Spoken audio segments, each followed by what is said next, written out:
bienvenue dans la quotidienne de School TV, l'émission qui vous raconte l'école du quotidien. Au sommaire aujourd'hui, dans l'Anti-Sèche d'Amal Laoui, on va s'intéresser au rôle de l'éco-délégué en écho à la journée internationale sans paille plastique. À l'heure de la récré, toujours avec Amal, vous ferez connaissance avec la jeune Rose qui a envoyé une lettre qui ne manque pas de piquant à Emmanuel Macron. Cours particulier, on se demandera avec Marie-Olivier à partir de quel âge les enfants peuvent philosopher.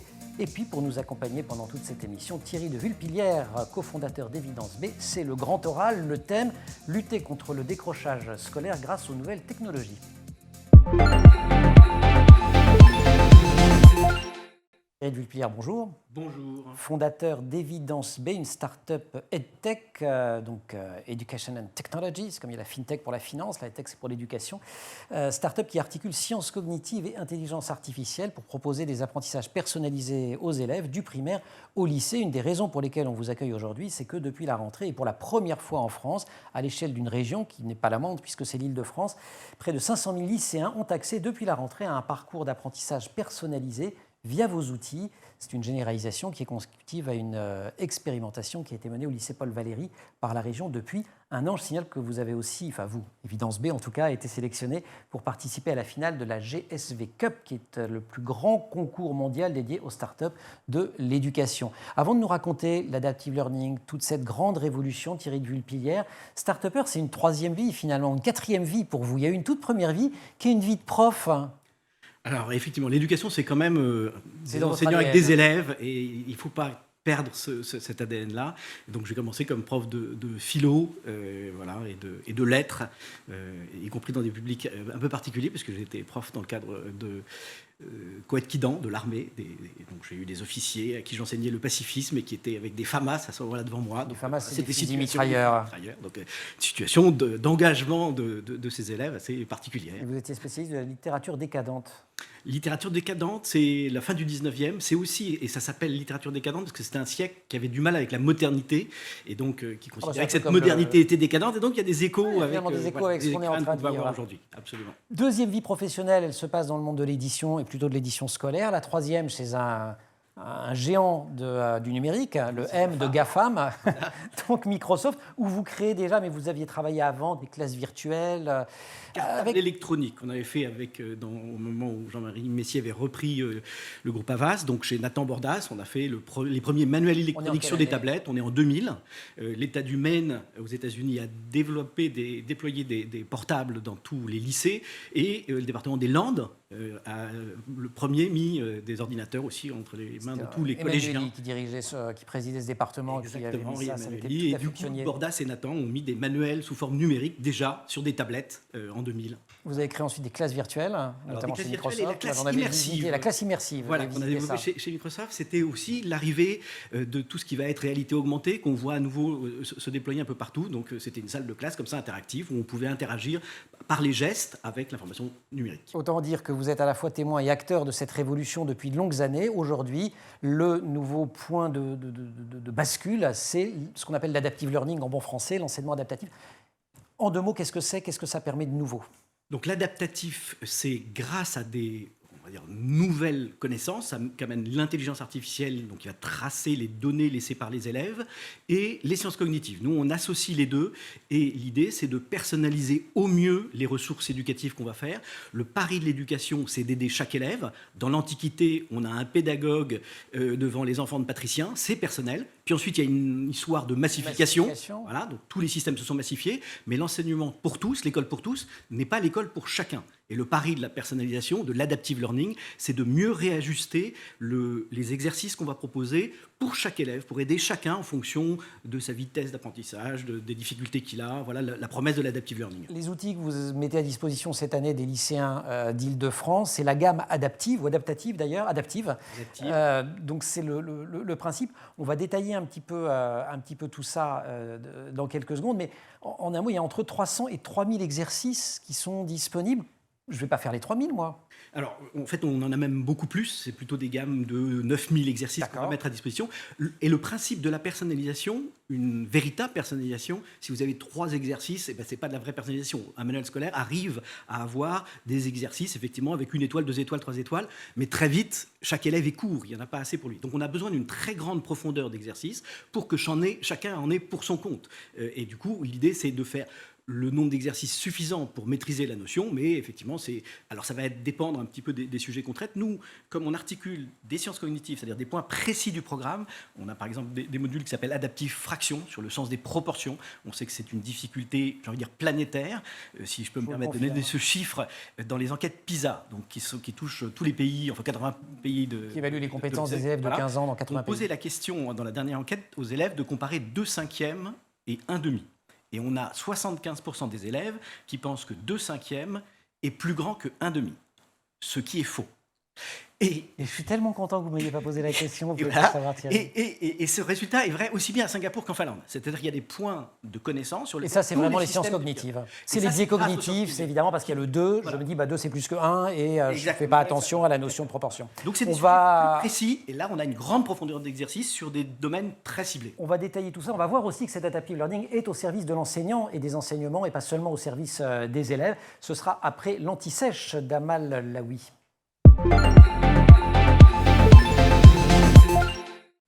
Je suis en pleine adaptive learning et j'ai appris grâce à Amal qu'il y avait une journée internationale sans paille. Et on ne parle pas du foin, on parle de la méchante paille en plastique. C'est ça, et la toute première journée internationale sans paille, elle a eu lieu en 2018. Elle a été lancée par un collectif d'associations en partenariat avec le projet Bye Paille. En principe, les pailles sont interdites en France depuis le 3 juillet 2021. Alors les pailles en plastique sont à l'origine, vous le savez, d'une véritable catastrophe écologique. Elles sont trop petites pour être recyclées et finissent souvent dans les océans. Et en plus de polluer les plages et les fonds marins, elles font partie des déchets en plastique qui mettent en danger les espèces marines. Est-ce que vous savez combien de temps met une paille à se décomposer ? J'ai bien aimé que vous regardiez. Thierry, combien de temps ? D'habitude, ça me tombe dessus, donc c'est pour ça. Je vais dire des terramillions d'années. Non, mais je crois que c'est 300 ans. C'est presque ça, 400 Moi, j'aurais dit 100, ans. 400 400. Ah, nous deux, on avait raison, 300 plus 100. Donc l'objectif de cette journée est simple, c'est de sensibiliser la population à la pollution plastique et notamment grâce à des campagnes d'information pour, par exemple, encourager les commerces à utiliser des alternatives aux pailles en plastique. Cette sensibilisation générale, cette sensibilisation de la population, elle commence à l'école. Oui, cette sensibilisation à la pollution, elle se fait aussi à l'école et on en a déjà parlé sur ce plateau pour donner toutes les clés de compréhension aux élèves sur l'environnement d'ici 2030 en lien avec les objectifs de développement durable de l'ONU. L'éducation nationale a un grand projet. Ce grand projet, c'est l'EDD, l'éducation au développement durable. Donc c'est une éducation transversale. On l'avait c'est déjà ça. dit. Elle intègre les enjeux du développement durable dans les nouveaux programmes d'enseignement à l'école primaire, au collège et au lycée. Et il n'y a pas seulement cette partie théorique, cette partie d'enseignement, il y a aussi une dimension pratique, citoyenne. Oui, c'est ça, avec des actions concrètes pour responsabiliser les élèves, avec par exemple l'élection de l'éco-délégué. Est-ce que vous savez ce que c'est un éco-délégué ? Il y a beaucoup de quiz aujourd'hui. Je présume que c'est celui qui s'occupe de vérifier qu'il n'y ait pas de paille en plastique à la cantine dans son collège. Exactement. L'éco-délégué, c'est un élève qui est élu pour 1 an par ses camarades et les élections des éco-délégués se déroulent dès la fin du mois de septembre. Ces éco-délégués jouent un rôle essentiel de sensibilisation et de mobilisation pour faire des établissements scolaires des espaces de biodiversité à la pointe de la lutte contre le réchauffement climatique. Et depuis la circulaire de la rentrée 2020, l'élection des éco-délégués est devenue obligatoire dans toutes les classes de collège et de lycée et on l'encourage aussi à l'école primaire en CM1 et en CM2. Et en CM1, CM2, il y a une offre spécifique parce qu'ils sont quand même petits, il faut expliquer mieux. Oui, c'est ça. Alors pour le ministère de l'Éducation nationale, de la jeunesse et des sports a spécialement conçu un outil dédié au cycle 3 avec une équipe de l'Académie de Poitiers. C'est en fait un guide qui aide les enseignants qui souhaitent mettre en œuvre le dispositif des éco-délégués à développer l'EDD. L'éducation au développement durable, le guide donc pour les enseignants. J'imagine également des ressources pour nos fameux éco-délégués. On ne s'improvise pas éco-délégué. Oui, c'est ça. Pour les aider dans leurs tâches, les éco-délégués disposent d'un guide de l'élève. C'est un guide en 4 pages qui leur explique les principes et les missions. Alors, comment agir, avec qui s'engager, comment s'organiser, comment mener un projet. C'est en fait un ensemble de ressources pour aider les éco-délégués à remplir au mieux la mission dans laquelle ils se sont engagés. Leur mission ? Alors leur S'il mission, l'accepte. il est là. Il est là pour représenter ses camarades. C'est l'ambassadeur du développement durable dans sa classe. Il doit recueillir les propositions d'action de ses camarades en faveur du développement durable. Les missions des éco-délégués s'articulent autour des grands enjeux du développement durable, donc limiter la consommation d'énergie, protéger la biodiversité, éviter le gaspillage alimentaire, réduire les déchets et trier les déchets, s'unir pour engager son établissement dans la lutte contre le réchauffement climatique. Et on a même créé un label. C'est ça, dans ce guide, on sensibilise aussi les élèves à progresser vers la labellisation E3D, École en démarche de développement durable. Et depuis 2013, les collèges et lycées engagés peuvent présenter leur dossier au ministère de l'Éducation nationale et obtenir ce fameux label. C'est donc une initiative qui permet de valoriser et d'encourager le travail des élèves et des équipes.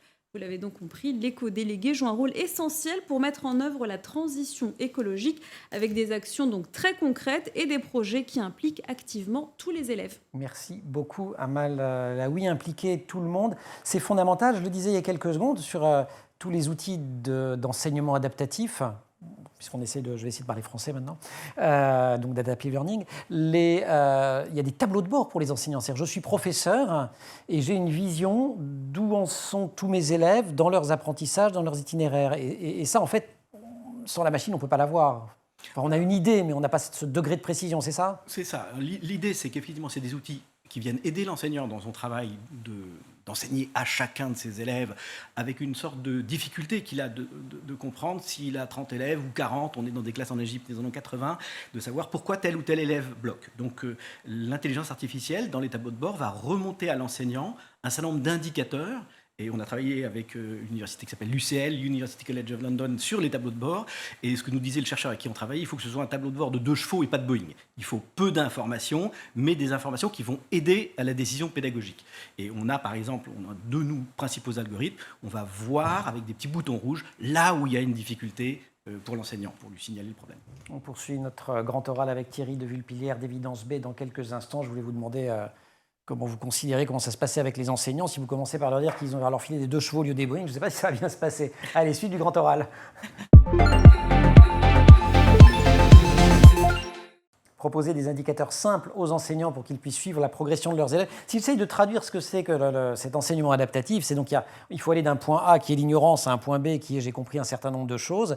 Et la grosse différence, c'est que chaque élève, en fonction de son rythme d'apprentissage, de ses acquis antérieurs, etc., se verra proposer un itinéraire un petit peu différent. Mais l'objectif est le même pour tout le monde. Est-ce que les enseignants ne se sentent pas un peu, c'est leur boulot, est-ce qu'ils ne se sentent pas dépossédés quand vous arrivez avec vos logiciels ? Il y a 2 difficultés. C'est à la fois qu'ils peuvent se sentir dépossédés et à la fois cette image de boîte noire qu'a l'intelligence artificielle. Comment on peut attribuer ces dispositifs ? À côté de cette réalité, on avait fait une petite enquête, je crois que c'était avec Ipsos, sur le travail des enseignants. Quand vous demandez comment se ventile la journée de travail, la semaine de travail des enseignants, eh bien, là où ils passent le plus de temps, c'est préparer leurs cours et c'est corriger les copies, évaluer. Et quand vous leur demandez ce qu'ils ont le plus de plaisir à faire, c'est préparer les cours, et ce qu'ils aiment le moins faire, c'est corriger les copies, évaluer. Et donc, ces tableaux de bord, c'est une aide à l'évaluation. Donc, ça adresse bien un point sur lequel les enseignants, à la fois, ont pas un goût immodéré à le faire, et à la fois des difficultés. Parce qu'encore une fois, comme je l'évoquais, c'est difficile de savoir pourquoi chaque élève bloque. Donc, cette IA va remonter des indicateurs aux enseignants. Celui-là bloque pour des éléments cognitifs, celui-là bloque pour des éléments il lit trop vite les consignes, donc c'est ça qui vient enrichir la connaissance de l'enseignant. Et le deuxième aspect sur cette boîte noire, c'est qu'il est très important, et on l'a vu au lycée Paul Valéry, l'expérimentation qu'on a fait en région de France, on l'a testé pendant 1 an. Avec un proviseur très engagé, on va donner son nom, c'est Françoise Turbo. Françoise ça fait Turbo, des années qu'on la croise formidable sur un projet innovant. Exactement. Mais son équipe enseignante, et donc on a eu toute une équipe d'enseignants extrêmement engagés, et eux étaient là pour effectivement vérifier que l'information allait les aider pour mieux comprendre pourquoi tel ou tel élève bloque. Ça peut être quelque chose de très récent qui n'est pas acquis ou une lacune très antérieure. Difficile à savoir. On va en parler de ce que vous avez appris auprès des enseignants et notamment à Paul Valéry, mais ce sera après la récré. On fait des récrés, Thierry, pendant cette quotidienne. Et une récré qui est 100% physique avec Amal. Enfin, 100% physique, je veux dire, par là, on n'est pas en distanciel ou en présentiel. Monsieur le Président, je vous fais une lettre que vous lirez peut-être. Oui, les enfants. Et les enfants aussi peuvent s'adresser au Président de la République. C'est ce qu'a décidé de faire la petite Rose qui a écrit une lettre à Emmanuel Macron parce qu'elle en a assez de porter des masques à l'école. Regardez. Monsieur Macron, il a dit qu'il fallait remettre le masque à l'école. Et t'es pas contente? Non. Et t'es pas contente, alors du coup, qu'est-ce qu'on fait? Maintenant, on écrit. On lui écrit. Faut faire à M. Macron pour arrêter de mettre le masque. On lui demande d'arrêter de mettre le masque. D'accord, tu Oui. montres le joli dessin que tu lui as fait? Qu'est-ce que tu lui as fait comme joli dessin? D'accord, ah oui. On est tous fatigués du masque, mais Rose, il faut continuer à porter le masque malgré Oui, tout. pour enrayer l'augmentation des contaminations par le Covid-19, le port du masque, vous le savez, à l'école primaire est à nouveau obligatoire dans les écoles depuis mi-novembre. Et si certains parents trouvent cette mesure cohérente, eh bien d'autres sont contre, comme ces 400 parents qui attaquent l'État français devant la Cour européenne des droits de l'homme. Et ils réclament la suppression de cette mesure. Le recours a été déposé le 1er décembre dernier et est porté par un collectif. Ce collectif s'appelle les Parents atterrés et se situe au Mans. Merci beaucoup, Amal, pour cette récré très politique. Thierry de Vulpillière, est-ce que le confinement, est-ce que la pandémie, ça a considérablement augmenté l'usage typiquement soit de vos outils en particulier, soit des outils qui sont proposés d'adaptive learning ou pas tant que ça? C'est clair que un à un, tous les systèmes éducatifs se sont arrêtés pendant un an et donc c'est à la fois une potentielle catastrophe à retardement pour les élèves un peu partout dans le monde. Et du coup, la ressource numérique, c'est-à-dire la capacité à travailler quand on n'est pas à l'école et la capacité pour l'enseignant à suivre des élèves qui travaillent à distance, ce que propose tout à fait l'adaptive learning, Adaptive Lang, l'élève peut travailler, les exercices sont générés par l'algorithme qui va lui proposer l'exercice prochain et l'enseignant suit avec un tableau de bord. Donc c'est un remède. Il y a Adaptive Lang, vous venez de le dire. Maths, on l'a... Adaptive Maths, c'est un projet qui s'appelle le P2IA, c'est un marché du ministère de l'Éducation nationale. C'est la première fois que le ministère partenariat d'innovation pour l'intelligence artificielle. Où avais-je la tête? Voilà, c'est limpide, comme tous les acronymes de l'Éducation nationale. Oui. Et du coup, c'est quand même une initiative extrêmement forte où il y a plusieurs solutions qui ont été testées. Et Adaptive Maths, porté par Evidence B, un certain nombre de laboratoires de recherche et des éditions Nathan, propose du maths pour les cycles 2 sur le primaire. Et du coup, c'est vrai qu'en cas de pandémie, eh bien, on peut travailler à distance, l'enseignant peut suivre ce qui se passe à distance, et ça a été un boom extraordinaire. À la fois, on a noté ce qui dysfonctionnait, mais la capacité à mieux se saisir de ces outils, du côté des enseignants, des élèves et du système, on peut voir les bugs, on peut voir qu'on a gagné 5 ans ou 10 ans dans les pratiques mondiales sur le numérique, donc c'est aussi quelque chose qui, pour nous, est un acquis. Et pour votre entreprise, c'était un facteur d'accélération. Vous en êtes à combien de salariés? La dernière fois que j'ai regardé, vous étiez 35. On est 35, on a fait une levée de fonds fin 2019, donc juste avant le Covid, et on est sur une nouvelle levée de fonds en 2022. Voilà.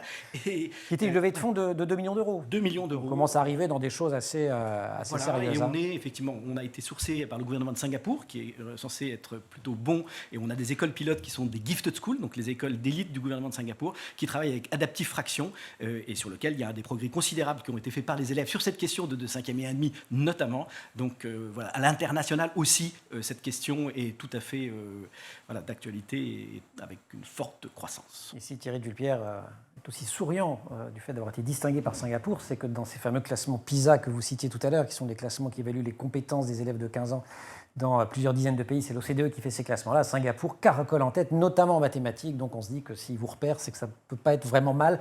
La suite du grand oral de Thierry de Vulpillière dans quelques secondes. Alors, on comprend bien qu'avec l'enseignement adaptatif, j'y arriverai en bon français, avec l'enseignement adaptatif, on adapte mon rythme d'apprentissage, on me fait prendre les bons itinéraires. Est-ce que ça va jusqu'à prévenir le décrochage? Est-ce que ça va aider à faire face à la grande difficulté scolaire?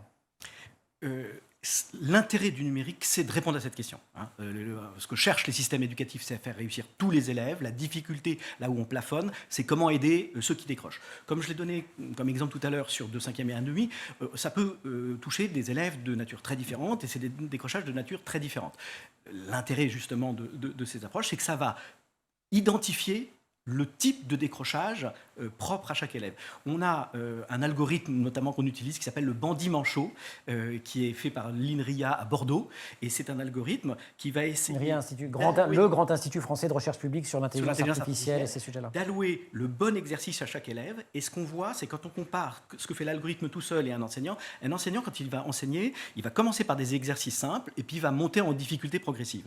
On voit que finalement, il va centrer son enseignement sur le centre de la classe. À un moment, il ne donne plus d'exercices exercices simples et il ne va jamais jusqu'à des exercices difficiles. L'algorithme de l'ENRIA, qui est stupide, comme tous les algorithmes, il obéit à sa mécanique. Tant qu'un élève n'a pas maîtrisé les exercices simples, il va continuer à lui allouer des exercices simples. Et c'est un premier profil de décrocheur. Un élève qui n'a pas d'exercice à son niveau, petit à petit, perd les pédales. Et ce n'est pas parce qu'il est plus lent, tous les enfants ne marchent pas au même âge, pour acquérir cette notion de base, que ça ne sera pas une médaille Field ou un champion olympique dans le cas de la marche à pied. Donc c'est clairement des outils qui renforcent la capacité de l'enseignant à repérer là où en est chaque élève et comment il progresse. Il y a Thierry, aussi, oui. oui, ça veut dire quand même une dernière question. Je joue les anciens combattants, mais il n'y a pas loin de 10 ans, Salman Khan racontait tout cela dans la Silicon Valley en créant la Khan Academy avec cette idée-là, effectivement, il faut maîtriser chaque brique, le savoir n'est pas un gruyère, il faut remplir les trous, etc. 10 ans après, la révolution n'a pas encore lieu. Qu'est-ce qui vous fait dire, qu'est-ce qui vous fait penser que là, ça y est, c'est bon, toutes ces technologies vont effectivement bénéficier aux élèves avec une adhésion suffisante des enseignants et une vraie adhésion, pas quelque chose de forcé, parce qu'on sait bien que si ça tombe d'en haut, ça ne marchera pas. Qu'est-ce qui vous rend optimiste aujourd'hui ? Ce qui rend optimiste, c'est ce qui est efficace, mesuré, vécu par les enseignants face à leurs élèves. Le cas de Salman Khan et de cette arborescence d'exercices dans leur complexité était trop simple. Et donc, petit à petit, à mesure qu'on avance, les algorithmes se complexifient. On sait que les algorithmes tout seuls ont une forme, encore une fois, de bêtise mécanique et ne suffisent pas à résoudre. Issu de ces expériences de Salman Khan, on a ce qu'on appelle les arbres de la connaissance. Vous avez une entreprise aux États-Unis qui s'est appelée Newton, qui a été la première sur l'adaptive learning. Il y en a une qui s'appelle Squirrel AI en Chine. Il y en a maintenant une qui s'appelle Baiju en Inde. Donc vous avez des géants qui font des arbres de la connaissance avec une sorte de progression automatique. En fait, le savoir n'est pas pyramidale. Et du coup, aujourd'hui, c'est la combinaison de plusieurs algorithmes associés à une meilleure compréhension de comment fonctionnent les maths, et c'est plus en étoile qu'en pyramide. Donc c'est cette connaissance augmentée entre les sciences cognitives et l'intelligence artificielle. Donc au fond, les progrès de la techno et des sciences cognitives qui absolument font qu'aujourd'hui, permettent d'être en fait, la techno juste est à maturité aujourd'hui. Exactement. C'est ça que vous êtes en train de nous dire. Et c'est surtout d'associer deux dynamiques. Les sciences sont souvent en silo. L'IA et les Sciences Co. Le fait de les assembler, vous les faites dialoguer. Ça c'est l'ADN d'Évidence B, et d'une certaine manière, c'est comme ça qu'on réussit, nous, à l'international, par rapport aux géants mondiaux. Peut-on faire de l'enseignement adaptatif de la philosophie ? On va en parler dans quelques secondes avec Marie-Olivier. Amal, merci beaucoup. Et vous passez le relais à Marie, c'est la chronique Cours particulier. Cours particulier avec Marie-Olivier. Marie, bonjour. Bonjour Emmanuel. La philo pour enfants aujourd'hui, la discipline dite reine du système éducatif, la discipline universitaire par excellence. On peut vraiment philosopher quand on a 4 ou 6 ans ? Eh bien oui, les ateliers de philosophie, on le vend en poupe. Le philosophe Frédéric Lenoir a même fait un film récemment, Le Cercle des petits philosophes, en 2019. Donc il n'y a pas de limite d'âge inférieur ? Et non. Au contraire, c'est bien de commencer très tôt. Plus les ateliers de philo sont menés dès le plus jeune âge, plus les débats sont intéressants. En effet, on se pose tous des questions existentielles sur la vie, la mort, la liberté. Or, plus on est jeune, moins on a de filtres, et moins on est donc formaté à un certain mode de pensée. On le voit bien quand des enfants nous posent des questions, ils sont curieux, sans préjugés, leur regard sur le monde est neuf, et leur capacité d'émerveillement et de questionnement est très grande. Mais est-ce qu'on peut appeler ça de la philosophie réellement ? Parce que je comprends ce que vous dites sur le terreau, il est fertile, mais on ne va pas aller manipuler des concepts, je ne sais pas, Kant par exemple ?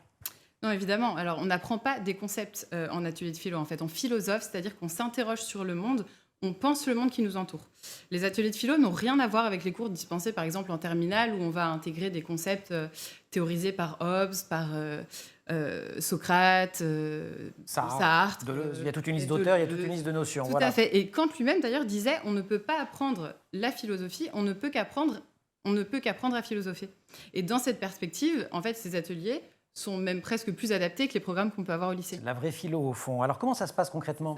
Alors, l'adulte anime et il est là pour poser un cadre. Donc, il explique d'abord le fonctionnement, l'objectif de l'atelier, le fonctionnement, le déroulement et les règles. Très important. On s'écoute, on se passe le bâton de parole, on apprend vraiment les uns des autres. Donc, il y a vraiment une notion de tolérance derrière et d'écoute. Et puis, avec les enfants, ils lancent un débat à partir d'une question qu'ils ont choisie ensemble, une question philosophique. Le tout dans une ambiance toujours bienveillante et pour que chacun puisse réfléchir et s'exprimer correctement. Vous avez des exemples de questions ? Qu'est-ce qui nous fait vivre ? A-t-on besoin des uns des autres ? Pourquoi l'amour ? Pourquoi il y a des riches, il y a des pauvres ? Pourquoi il faut prendre soin de la planète, etc. Donc autant de questions existentielles autour desquelles les enfants peuvent discuter pendant 1 heure ou 2. Mais parfois, la philosophie est enrichie par une autre pratique. Vous citiez Frédéric Lenoir tout à l'heure, il n'a pas fait qu'un film, il y a une asso formidable. Exactement, l'association SEV, donc Savoir-être et vivre ensemble, et eux, ils travaillent par exemple, ils couplent la philosophie avec la méditation. Et par exemple, on a aussi l'association Les Petites Lumières, par Chiara Pastorini, qui est une philosophe qui a monté cette association aussi. Et là, il y a des ateliers philo-art. Donc on part d'une œuvre d'art qui est connue, ou alors on part d'une création artistique faite avec les enfants. Intuitivement, on se dit tout ça est bel et bon, mais est-ce qu'on a des évidences, des preuves de tout ça? Alors, dès le plus jeune âge, comme les enfants sont amenés à penser des questions larges, à prendre du recul sur la façon dont ils éprouvent leurs émotions, leur mode de vie et leurs relations, ils développent leur sens critique, des valeurs humanistes, le respect et l'écoute des opinions de chacun, leur intelligence émotionnelle, leur capacité à s'exprimer devant les autres, enfin, tout un tas de qualités émotionnelles et intellectuelles. Et ce n'est pas négligeable face à la complexité du monde dans lequel ils grandissent. Et d'ailleurs, l'UNESCO, l'Organisation des Nations Unies pour l'éducation et la culture, reconnaît ces efforts. Exactement, ces bienfaits sont reconnus par l'UNESCO. Il y a une chaire qui est dédiée spécialement donc, entre l'UNESCO et l'Université de Nantes, mais c'est au niveau international, pour la pratique de la philosophie pour enfants. Et sur le site de l'UNESCO, on peut d'ailleurs lire « Les enjeux de la pratique de la philosophie avec des enfants rejoignent très étroitement les objectifs et les valeurs de l'UNESCO.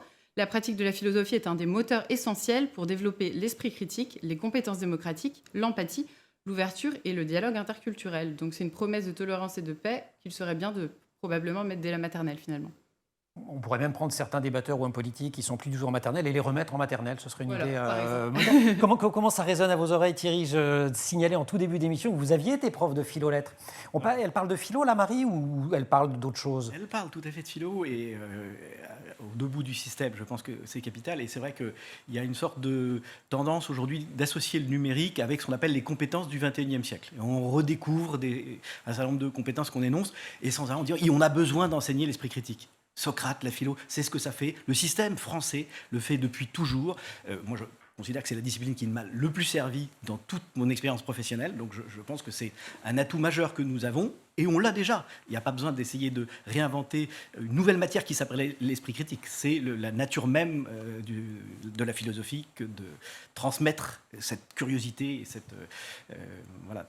Marie, vous vous intéressez aussi au tech. Vous avez vu des ateliers virtuels là-dessus ou pas? Vous pourriez le mettre en adaptive learning, des ateliers de philo? La ressource Adaptive Langue, qui a été achetée pour tous les lycéens de la région de France, et justement un travail sur la langue. La philosophie, c'est un travail sur la langue aussi, qui permet d'éluder ou d'élucider suivant les questions et les problèmes. Donc toute une série de modules sur la logique, sur la syntaxe dans Adaptive Langue. Tous les lycéens peuvent aller en Ile-de-France sur Adaptive Langue et travailler sur des modules qui vont nourrir leur maîtrise de la philosophie. Et donc en exclusivité dans la quotidienne de School TV, l'annonce de bientôt le lancement de Adaptive Philo pour les tout-petits par Thierry On a un projet Adaptive Ah, vous avez un projet en plus? Absolument. Ah bah alors, je ne savais même pas. Voilà. Thierry de Villepillière, merci beaucoup. Marie-Olivier, merci beaucoup. On se retrouvera pour un nouveau cours particulier la semaine prochaine. Thierry, cofondateur d'Évidence B, et donc Adaptive Langue, Adaptive Maths, voilà, qui aide. Et merci de nous avoir fait rentrer dans les mystères pas si mystérieux, grâce à vous d'ailleurs, de ces fameux enseignements adaptatifs. C'en est fini pour aujourd'hui de la quotidienne de School TV. Vous restez évidemment sur la chaîne et vous nous retrouvez H24 sur Internet.